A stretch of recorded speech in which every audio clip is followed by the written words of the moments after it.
అబ్బబ్బా! పొల్లు పొల్లు ఏం మార్చుకుండబ్బా కేటీఆర్ సార్ సర్కార్‌ను. అరే! పాయింట్ టు పాయింట్ అన్ని లెక్కబెట్టి మరి సర్కార్ ఇజ్జత్ తీయబట్టిండు ఇట్లా. ఇగ ఇది జూస్తే సర్కార్ పాలన నిజంగా ఈ రేంజ్‌లో ఉందా అని డౌట్ అనుమానాలొస్తున్నాయి చాలా మందికి. అమ్మకు అన్నం పెట్టనోడు చిన్నమ్మకు బంగారు గాజులు చేపిస్తా అన్నాడట. ఆహా, ఇది మేమంటున్న మాట కాదు గాని కేటీఆర్ సారే సర్కార్ని అడుగుతున్న మాట.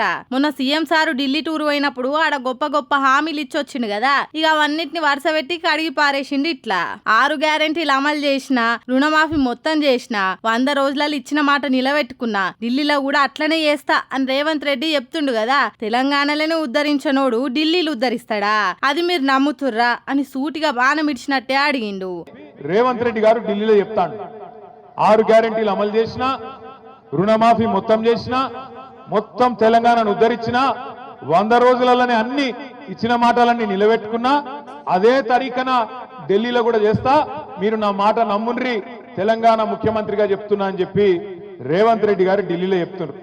ఇక్కడికి వచ్చిన మా ఆడబిడ్డలు నేను అడుగుతున్నా, ఇక్కడికి వచ్చిన మా ఆడబిడ్డలను నేను అడుగుతున్నా, మీరు జవాబు చెప్పాలి. అమ్మకు అన్నం పెట్టనోడు చిన్నమ్మకు బంగారు గాజులు చేయిస్తాడా?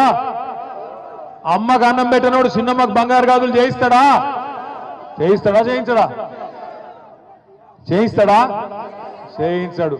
కూట్ల రాయి తీయనోడు ఏట్ల రాయి తీస్తాడా? తెలంగాణను ఉద్ధరించనోడు అంటే ఢిల్లీలో ఉద్ధరిస్తాడా? పోయి అబద్ధాలు చెప్పొచ్చిన ముఖ్యమంత్రి అంటోడు 6 గ్యారెంటీలు అమలు చేసేసిందట, అయిపోయిందట. అంతేకాదు, అన్న వస్త్రం కోసం పోతే ఉన్న వస్త్రం పోతుంది అన్నట్టు కాంగ్రెస్ వాళ్ళు దొంగలని వాళ్ళ మాటలు నమ్మకుండాని ముందే చెప్తే ఇన్నరా? మీరు ఇప్పుడు చూడుర్రి, ఒక్కో ఆడబిడ్డకు 2500 అన్నాడు. ఏమాయే ఆ హామీ? ఇదేనా మీ ప్రజాపాలన? ఇదేనా మార్పు అని మాట్లాడుకొచ్చేసరికి అవును కదా, కేటీఆర్ సార్ కూడా కరెక్టే చెప్తుండు అని ఆలోచన షురూ చేసిర్రట. ఆయన మాటలు విన్న చాలా మంది. మరిగా దీని మీద సర్కారు ఎట్లా రియాక్ట్ అవుతుందో చూడాల్సిందే.